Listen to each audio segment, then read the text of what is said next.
போடுங்க. வேலை வலு சக்தி.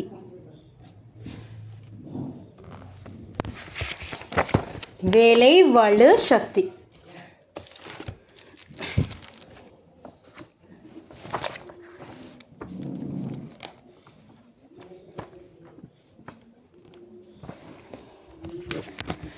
சரி, வேலைன்னு சொன்னால் என்ன? வேலைன்னு சொல்கிறது என்னது? இப்போ ஒரு பாக்ஸ் ஒன்று இங்கே நிற்குது சரியா? இந்த பாக்ஸை தூக்கி நீங்கள் இங்கே என்ன வைக்க போகிறீங்க? இந்த பாக்ஸை தூக்கி இங்கே வைக்க போகிறீங்க சரியா? இது ஒரு வேலைன்னு நினைவு வச்சுக்கோங்களேன். இப்போ நீங்கள் ஒரு வேலை செய்ய போகிறீங்கன்னா ஒரு பாக்ஸை தூக்கி இங்கே வைக்க போகிறீங்கன்னு வச்சுக்கோங்க சரியா? நீங்கள் இதுக்கு கொடுக்குற விசை, இதை அசைக்கிறதுக்கு நீங்கள் கொடுக்குற விசை 4 நியூட்டன் சொல்லி வச்சுக்கோங்க. நீங்கள் தூக்கி வச்சுக்கிற இந்த தூரம், இந்த எவ்வளோ டிஸ்டன்ஸில் அப்படின்னா தூரத்தில் நீங்கள் வச்சுக்கிறீங்கன்னு சொன்னால் 4 மீட்டர்னு சொல்லி வச்சுக்கோங்க. இப்போ இந்த வேலைன்னு சொல்கிறது என்னான்னு சொன்னால், இந்த நீங்கள் கொடுத்த அந்த விசையையும் அது அசைந்த தூரத்தையும் பெருக்கிறதான் என்னது? வேலை. அவ்வளோதான். வேலைன்னு சொன்னால் என்னாண்டா, நீங்கள் கொடுத்த விசையோட இது எவ்வளோ தூரம் போயிட்டு அந்த தூரத்தை நீங்கள் பெருக்கிறது தான் என்னது? வேலை. அவ்வளோதான் வேலை. நீங்கள் தூக்கி வைக்கிறதுக்கு ஒரு விசையை கொடுக்கணும். அடுத்தது என்னது? ஒரு அளவு தூரத்தில் தான் தூக்கி வைப்பீங்க. ஸோ அதை ரெண்டையும் பெருக்கிறது தான் வேலை சரியா? அப்படின்னு சொன்னால் இந்த இடப்பெயர்ச்சியோட எதை பெருக்க போகிறீங்க? அந்த விசையை எவ்வளோ இடம் பெயர்ந்திக்குது அந்த அதோட விசையை பெருக்க போகிறீங்க சரியா? ஸோ இப்போ நீங்கள் வேலைன்னு சொல்லி போட்டுட்டு எழுதுங்க. வேலைன்னு போட்டுட்டு விசை தர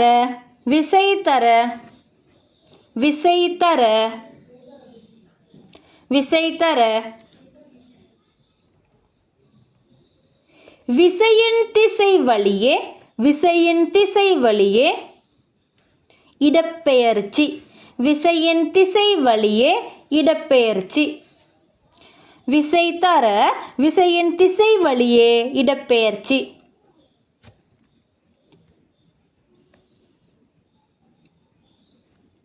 கீழே இந்த படத்தை வரைஞ்சிக்கோங்க.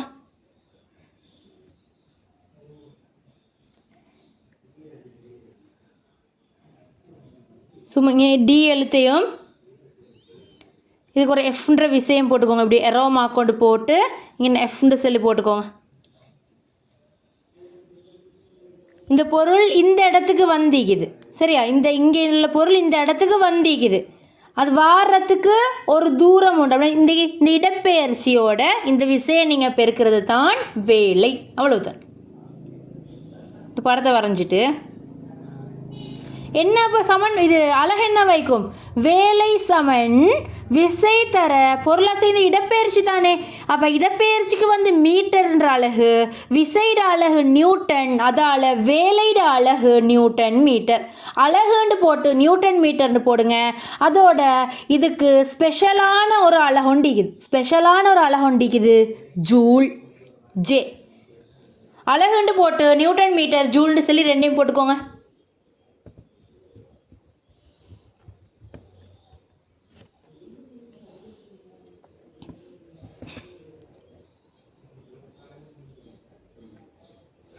ஒன்றாவது என்ன சொன்னேன்?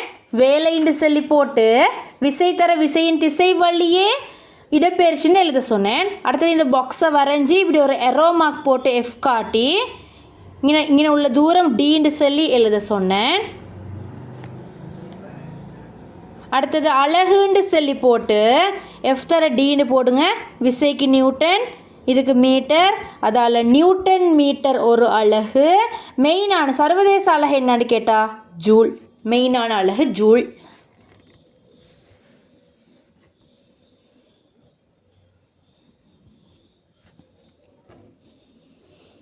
சரி, கேள்வி எழுதுங்க.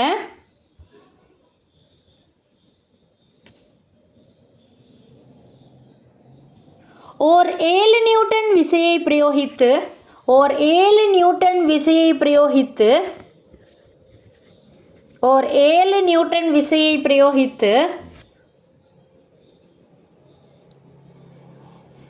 ஒரு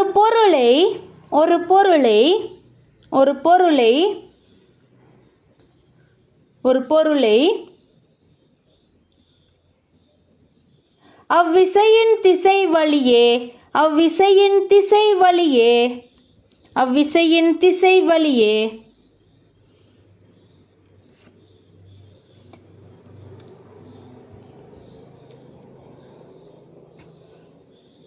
அவ்விசையின் திசை வழியே 8 மீட்டர் தூரம் இயங்க செய்யும் போது 8 மீட்டர் தூரம் இயங்க செய்யும் போது 8 மீட்டர் தூரம் இயங்க செய்யும் போது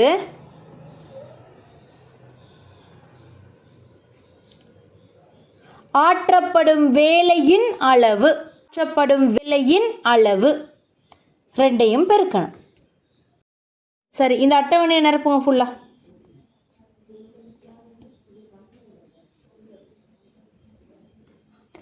இங்கே விசை,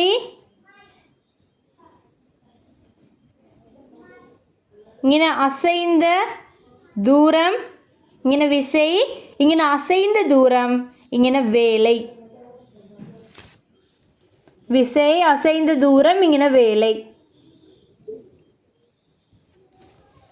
இங்கே 4 நியூட்டன், இங்கே 2 மீட்டர் வேலையை காணணும். இங்கே 8 நியூட்டன்,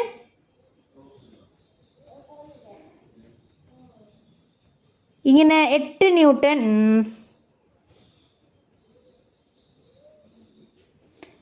இங்கே 8 நியூட்டன், இங்கே 3 மீட்டர் இங்கே வேலையை காணணும்.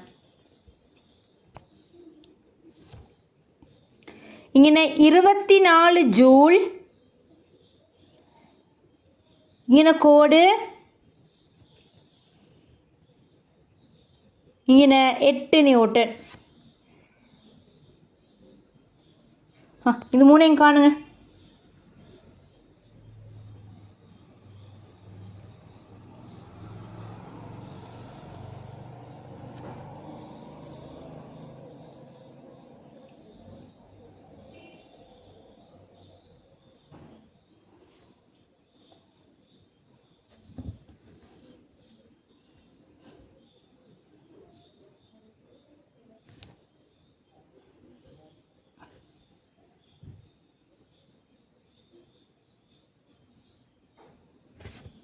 செஞ்ச ஆன்சரை போடுங்க.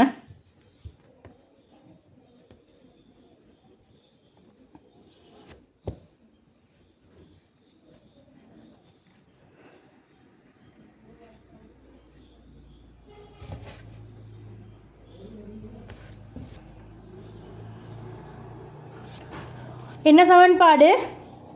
வேலை சமன் விசை தர அந்த இடப்பெயர்ச்சி அப்படின்னா அந்த தூரத்தை பெருக்கிறோம். விசை 4, இது 2ண்டா வேலை எவ்வளோ? 8. ஓகே பாப்பா.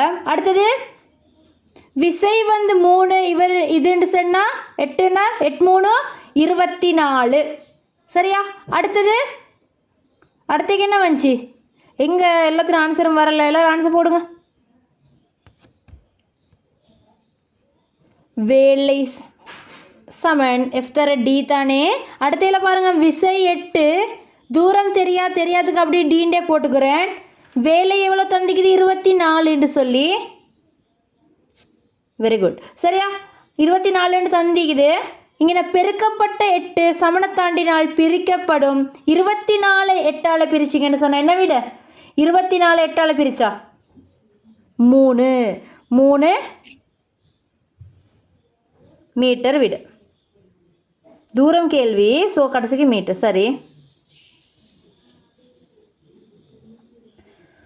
சரிதானே? விளங்கிச்சு தானே? இந்த கேள்வி எழுதுங்க. ஒரு பொருளின் திணிவு 5 கிலோகிராம் ஆகும். ஒரு பொருளின் திணிவு 5 கிலோகிராம் ஆகும். ஒரு பொருளின் திணிவு 5 கிலோகிராம் ஆகும். இதனை 3 மீட்டர் உயர்த்தும் போது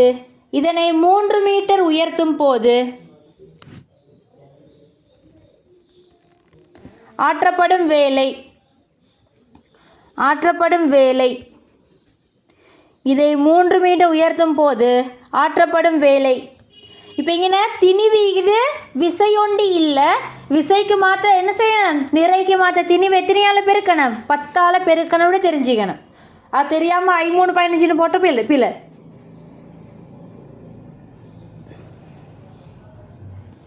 ரஃபா. சரி,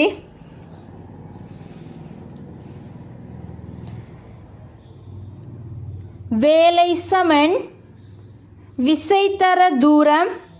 எங்களுக்கு இது இப்படி மேல் நோக்கி தூக்குறாங்க, அதால் இங்கே தொழிற்பட போகிற விசை என்னது, நிறை விசை. திணிவை விசைக்கு நிறைக்கு மாற்ற 10ஆல் பெருக்கணும். 10ஆல் பெருக்கினீங்கன்னு சொன்னால் எவ்வளோ வரப்போகுது, 5 50 வரும். அப்போ 50ஐயும் 3ஐயும் பெருக்கினா 150 ஜூல். என்ன கேள்வி, வேலை தானே கேள்வி. ஸோ 150 ஜூல்ண்டு விட வரும். நல்ல பிள்ளை. சரியா? ஒரு பொருளின்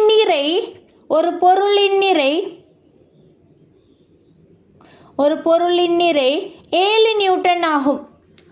7 நியூட்டன் ஆகும்.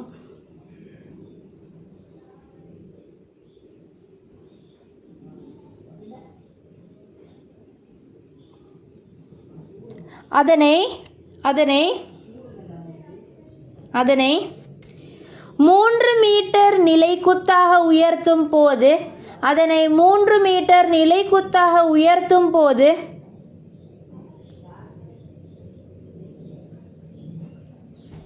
ஆற்றப்படும் வேலையின் அளவு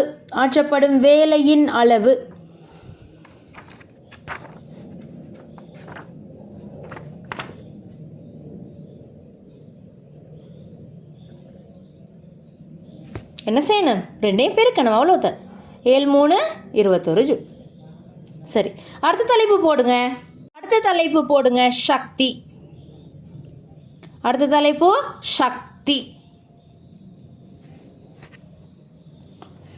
சக்தின்னு சொல்கிறது என்ன, எங்களுக்கு இது சக்தின்னு சொல்கிறது என்ன, சக்தின்னு என்னது பொதுவாக எனர்ஜி அப்படின்டா வேலை செய்யும் ஆற்றல் சக்தி எனப்படும். வேலை செய்கிற ஆற்றலுக்கு பேர் தான் என்னது, சக்தி. இந்த சக்தியையும் அளக்கிறது ஜூலால். சரியா? சக்தியையும் அளக்கிறது ஜூலால். சரியா? அப்போ இந்த சக்தியோட வகைகள் இருக்குது. ஒன்று என்னென்ன சக்தி இருக்குது, சக்தின்னு சொல்கிறது என்னன்னு சொன்னால் பொதுவாக இந்த சக்தி இடத்தை பிடிச்சிக்காதுன்னெல்லாம் படிச்சுப்போமே. சரியா? இடத்தை பிடிச்சிக்காது. இப்போ உதாரணத்துக்கு வெப்பசக்தி இருக்குது. வெப்பசக்தி எங்களுக்கு போட்டு பிடிச்சி வச்சுக்கலுமா, ஏலாது. ஒரு இடத்துல இப்படி வைக்கலுமா, எடுத்து ஒரு பாக்ஸ் ஒன்று எடுத்து வைக்கிற மாதிரி ஏலாது. அப்படி இடத்தெல்லாம் பிடிக்காதது எல்லாத்துக்கு தான் சக்தின்றலாம் சொல்கிறேன். சரியா? அப்போ சக்தி உதாரணம் உண்டு வெப்பசக்தி, வேற மின் சக்தி, வேற காந்த சக்தி, ஒளி சக்தி. அடுத்தது எக்ஸ்ட்ரா உங்களுக்கு புது சக்தி என்னண்டா பொறிமுறை சக்தி. சரியா? பொறிமுறை சக்தி. இந்த பொறிமுறை சக்தியை 2க்கு பிரிக்கிறாங்க. ஒன்று இயக்க சக்தி, ஒன்று அழுத்த சக்தி. பொறிமுறை சக்தியை 2க்கு பிரிக்கிறாங்க. ஒன்று இயக்க சக்தி, ஒன்று அழுத்த சக்தி. சரியா? இயக்க சக்தின்னு சொல்கிறது என்ன, இயக்க சக்தி. ஒரு பொருளொண்டு இயங்கி கொண்டிருக்குது, ஒரு மனுஷனோண்டு ஓடிக்கொண்டிருக்கிறான், ஒரு நாயோண்டு ஓடிக்கொண்டிருக்குது, ஏதாச்சும் ஒரு பொருள் இயங்கி கொண்டிருக்கிற நேரம் அந்த பொருளில் உள்ள சக்திக்கு பேர் தான் இயக்க சக்தி. சரியா? இந்த இயக்க சக்திக்கான சமன்பாடு அறத்தர mv வர்க்கம். அப்படின்னா ½ mv வர்க்கம்ன்றது இயக்க சக்திக்கான சமன்பாடு. எம்னு சொன்னால் அதில் திணிவு, வீண்டு சொன்னால் அதில் உள்ள வேகம். சரியா? இப்போ உதாரணத்துக்கு உங்களுக்கு 2 கிலோகிராம் திணிவு உள்ள நாய் உண்டு 3 மீட்டர் செகண்ட் -1 வேகத்தோடு ஓடுது. இயக்க சக்தி கேட்குறாங்க. என்ன, அறத்தர திணிவுக்கு பதிலாக என்ன போடணும், 2, வேகத்துக்கு பதிலாக 3 தர 3. ஏன் 2 3 போட்டேன், வேகத்தில் வர்க்கம் மீக்கிறதால். இவரும் வெட்டிப்பட்டால் சுருக்கிப்படும். 3 9. சரியா? 9 ஜூல். விளங்கிச்சா? இப்படித்தான் இயக்க சக்தி கண்டுபிடிக்கிறேன். சரியா? அடுத்த சக்தி என்னன்னு சொன்னால் அழுத்த சக்தி. இன்னொரு சக்தி ஒண்டிக்குது, அவரைத்தான் அழுத்த சக்தி. இந்த அழுத்த சக்தின்ற என்னன்னு சொன்னால் ஒரு பொருளோட நிலை மாறுற தன்மைக்கேற்ப தேக்கி வைக்கப்பட்டிருக்கிற சக்திக்கு பேர் தான் என்னன்னு சொன்னால் அழுத்த சக்தின்னு சொல்கிறேன். சரியா? இந்த அழுத்த சக்திக்கான சமன்பாடு mgh.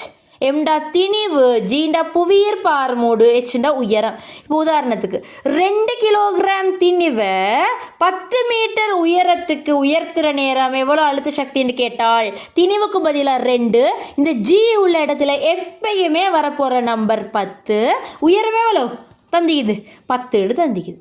இப்போ இதை பெருக்கி நீங்கள் என்ன சொன்னால் வாரது தான் அழுத்த சக்தி. நினைவு வச்சுக்கோங்க, எந்த கேள்வியில் வேகம் வருதோ, வேகம் இருந்தால் உங்களுக்கு காண சொல்கிறாங்க இயக்க சக்தியை, உயரம் இருந்தால் என்ன சக்தி காண சொல்கிறாங்க அழுத்த சக்தியை காண சொல்கிறாங்க. அது ரெண்டையுமே நீங்கள் நினைவு வச்சுக்கோங்க. சரியா? எழுதிக்கொள்வேன். சக்தின்னு சொல்லி போடுங்க, சக்தின்னு போடுங்க.